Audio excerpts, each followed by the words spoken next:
Segundo Samuel, capítulo 9. Certo dia, Davi procurou saber: ainda existe alguém da família de Saul? Se houver, gostaria de fazer algo por ele, por respeito a Jonatas. Havia um antigo escravo da família de Saul, chamado Ziba. Ele foi levado à presença de Davi. O rei perguntou: você é Ziba? Ele respondeu: sou eu, meu senhor. O rei perguntou: ainda existe alguém da família de Saul por quem eu possa fazer alguma coisa? Ziba disse ao rei: sim, o filho de Jonatas, aleijado dos 2 pés, está vivo. O rei perguntou: onde ele está?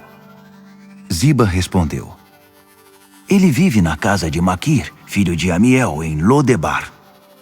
O rei não perdeu tempo. Mandou buscá-lo na casa de Maquir, filho de Amiel, em Lodebar. Mefibosete, filho de Jonatas e neto de Saul, apresentou-se a Davi e prostrou-se com o rosto em terra, por respeito ao rei. Davi perguntou: você é Mefibosete? Ele respondeu: sim, senhor. Davi o tranquilizou: não tenha medo. Eu gostaria de ajudar você em honra da memória de seu pai Jonatas. Para começar, vou devolver a você todas as propriedades de seu avô Saul. Além do mais, de hoje em diante, você participará de todas as refeições comigo à minha mesa. Prostrando-se sem olhar para o rei, Mefibosete disse: quem sou eu para merecer sua atenção? Um cão morto como eu? Davi mandou chamar Ziba, o homem de confiança de Saul, e disse: estou entregando tudo que pertenceu a Saul e a família dele ao neto do seu senhor. Você, seus filhos e seus escravos cultivarão as terras dele e trarão a produção para Mefibosete. Ele vai viver disso. O próprio Mefibosete, neto de seu senhor, de hoje em diante, participará de todas as refeições comigo à minha mesa. Ziba tinha 15 filhos e 20 escravos. Ziba respondeu: tudo o que o meu senhor o rei ordenar ao seu servo, certamente o seu servo fará. A partir daquele dia, Mefibosete comia com Davi à mesa, como membro da família real. Mefibosete também tinha um filho pequeno, chamado Mica. Toda a família de Ziba passou a servir Mefibosete. Mefibosete viveu em Jerusalém participando todos os dias da mesa do rei. Ele era aleijado de ambos os pés. Segundo Samuel, capítulo 10. Algum tempo depois, o rei dos Amonitas morreu, e Hanum, seu filho, o sucedeu no trono. Davi disse: quero demonstrar minha boa vontade para com Hanum, filho de Naás. Quero tratá-lo da mesma forma que seu pai me tratou. Assim, Davi mandou condolências a Hanum pela morte de seu pai. Mas quando os enviados de Davi chegaram ao território dos Amonitas, os líderes da nação alertaram Hanum, chefe deles. Você acha que Davi quer mesmo prestar respeito a seu pai enviando suas condolências? Não acha que ele mandou esses emissários para espionar a cidade e conquistá-la? Hanum mandou prender os enviados de Davi, rapou a cabeça e rasgou as roupas deles pela metade, até a altura das nádegas, e os mandou embora. Contaram a Davi o que tinha acontecido, e ele mandou alguém ao encontro deles, pois tinham sido muito humilhados. O rei mandou dizer a eles: permaneçam em Jericó até a barba crescer de novo. Depois voltem para cá. Quando os amonitas perceberam que Davi passou a considerá-los inimigos, contrataram 20.000 soldados de infantaria dos arameus de Bet-Reob e Zobá, 10.000 homens do rei Maaca e 12.000 de Tobi. Ao saber disso, Davi mandou que Joabe, com seus soldados mais bem preparados, os atacasse sem piedade. Os amonitas saíram e se prepararam para a batalha na entrada da cidade. Os arameus de Zobá e de Reob e os homens de Tobi e de Maaca se posicionaram em campo aberto. Quando Joabe percebeu que precisava lutar em 2 frentes, por trás e pela frente, designou os melhores soldados de Israel para enfrentar os arameus. O restante do exército foi posto sob o comando de seu irmão Abisai. Sua missão era enfrentar os amonitas. Joabe disse: Se os arameus forem muito numerosos para mim, venha me ajudar.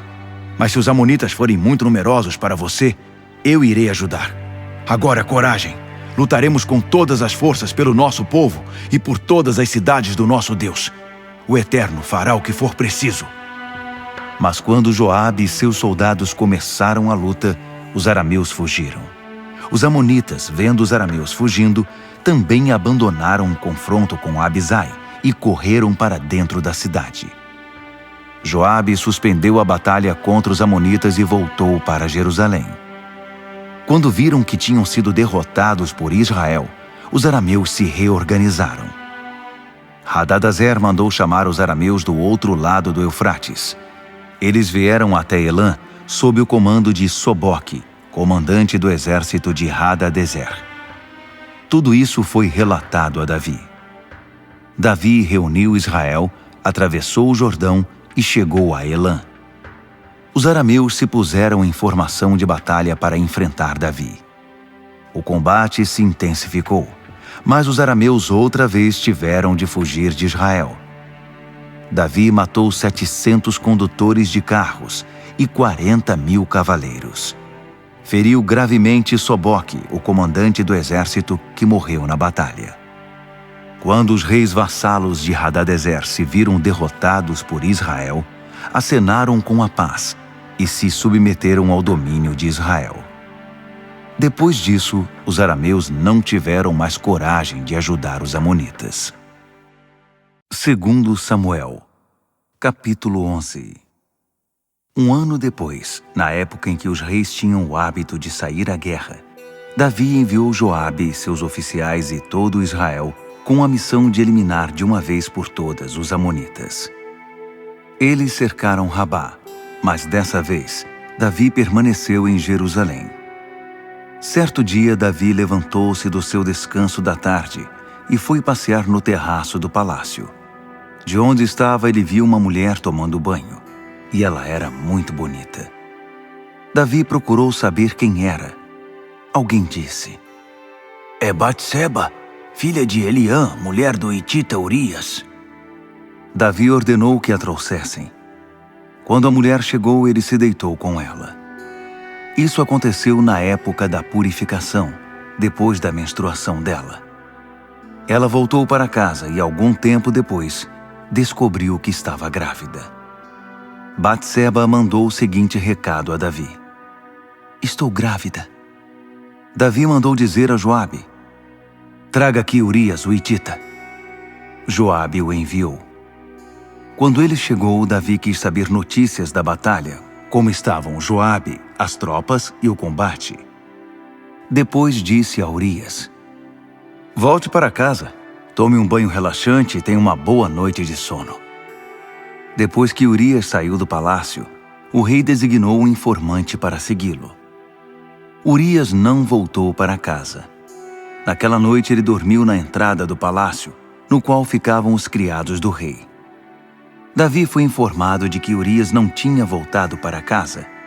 Ele perguntou ao hitita: Você não acabou de voltar de uma longa viagem? Por que não voltou para casa? Urias respondeu a Davi: A arca está na tenda com os combatentes de Israel e Judá. O meu senhor Joabe e seus servos estão tendo dificuldades no campo. Como eu iria para casa comer, beber e dormir com minha mulher? Jamais poderia fazer isso. Davi respondeu: Tudo bem, faça como quiser. Fique hoje aqui e o mandarei de volta amanhã. Urias ficou em Jerusalém o restante do dia. No dia seguinte, Davi o convidou para comer e beber com ele e fez que ele se embriagasse. Mas à noite, mais uma vez, Urias dormiu onde ficavam os criados do rei e não voltou para casa. De manhã, Davi escreveu uma carta a Joabe, a ser entregue em mãos por Urias. Na carta dizia: Ponha Urias na linha de frente, na qual o combate é mais intenso. Depois, retroceda a tropa e deixe-o exposto, para que ele seja morto. Joabe, mantendo o cerco em torno da cidade, pôs Urias no local em que o inimigo estava atacando com maior ímpeto. Quando os defensores da cidade saíram para atacar Joabe, alguns dos soldados de Davi foram mortos, entre eles Urias, o hitita. Joabe mandou um relatório a Davi.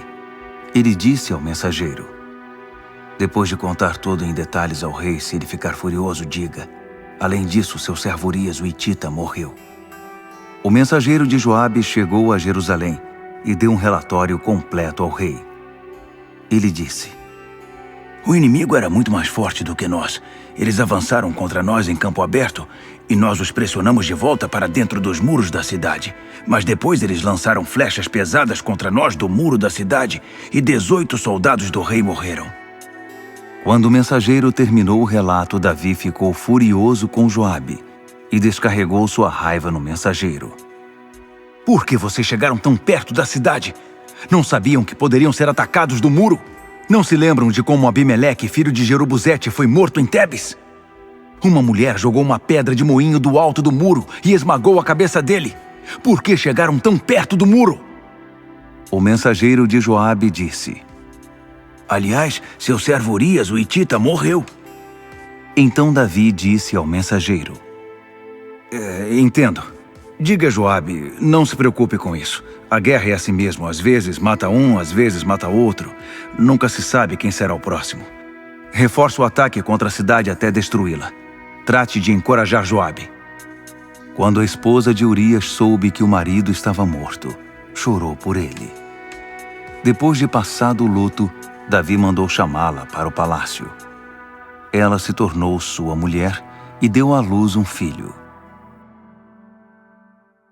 Segundo Samuel, capítulo 12.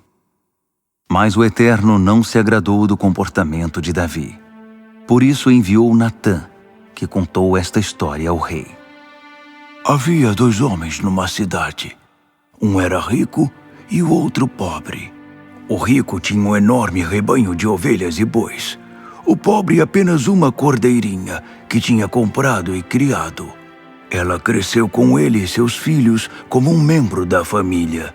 Ela comia do prato dele, bebia do seu copo e dormia em sua cama. Era como uma filha para ele. Certo dia, um viajante apareceu na casa do rico.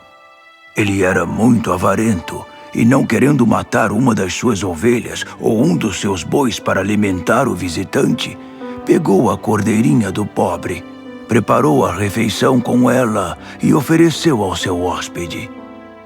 Davi ficou furioso.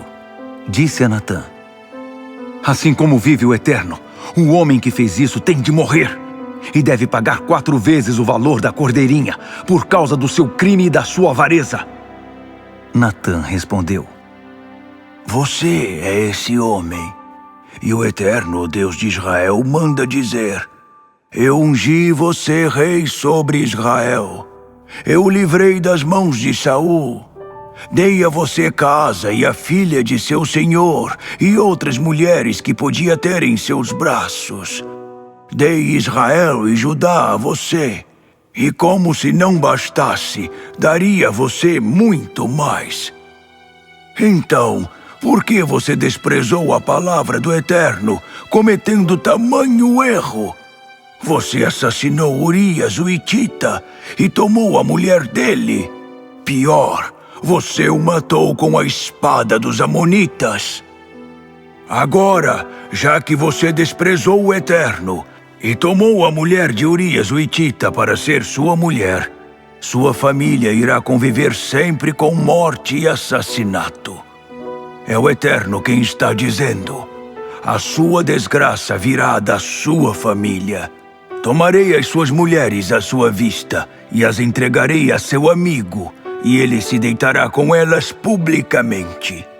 Você cometeu esse ato em secreto, mas isso acontecerá diante de toda a nação. Davi confessou a Natã: de fato, pequei contra o Eterno. Natã declarou: é verdade, mas essa não é a palavra final. O Eterno perdoa você. Você não morrerá. Mas por ter ofendido o Eterno, seu filho morrerá. Depois que Natã voltou para casa, o Eterno afligiu o filho de Davi que a mulher de Urias deu à luz, e o menino ficou muito doente. Davi orou desesperadamente a Deus pelo menino. Ele jejuou, não saía do palácio e dormia no chão. Os oficiais do palácio tentavam tirá-lo do chão, mas ele não cedia nem se levantava para comer com eles. 7 dias depois, a criança morreu. Os criados ficaram com medo de dar a notícia a ele. Diziam: "O que faremos agora? Enquanto a criança estava viva, ele não dava ouvido ao que dizíamos. Agora que a criança morreu, se dissermos alguma coisa, não se sabe o que ele poderá fazer." Davi percebeu que os criados estavam cochichando e imaginou que o menino tivesse morrido. Ele perguntou: "O menino morreu?" Eles responderam: "Sim, morreu." Davi se levantou do chão, lavou o rosto, arrumou o cabelo, trocou de roupa e foi ao santuário adorar ao Eterno. Depois voltou para o palácio e pediu algo para comer. Puseram a comida diante dele e ele comeu tudo. Os criados perguntaram: "O que está acontecendo com o senhor? Enquanto a criança estava viva, o senhor jejuou, chorou e ficou acordado a noite toda. Agora que o menino morreu, o senhor se levanta e come?" Ele respondeu: "Enquanto a criança estava viva, chorei e jejuei, pensando que talvez o Eterno tivesse misericórdia de mim e a criança sobrevivesse. Mas agora que ela morreu, por que jejuar? Posso trazê-la de volta? Posso ir me encontrar com ela, mas ela não pode vir a mim." Davi foi consolar sua mulher Batseba. E depois de se deitar com ela engravidou outra vez. Nasceu um menino, e deram a ele o nome de Salomão.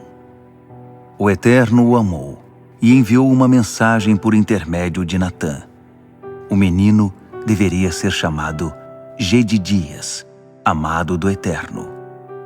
Na guerra contra os amonitas em Rabá, Joabe conquistou a cidade real. Ele mandou mensageiros a Davi dizendo: "Estou atacando Rabá e acabei de controlar o reservatório de água da cidade. Reúna o restante das tropas, acampem-se perto da cidade e conquiste você mesmo a cidade. Do contrário, eu a conquistarei e receberei as honras por isso." Então Davi conduziu as tropas até Rabá, lutou e conquistou a cidade. Ele pegou a coroa do rei da cidade, que pesava muito por causa do ouro e das pedras preciosas. Puseram a coroa na cabeça de Davi e saquearam a cidade, carregando tudo que era de valor. Davi tirou todos os habitantes da cidade e os submeteu a trabalhos forçados com serras, picaretas e machados, e na fabricação de tijolos. Ele fez o mesmo com todas as cidades dos amonitas. Depois, voltou com todo o exército para Jerusalém.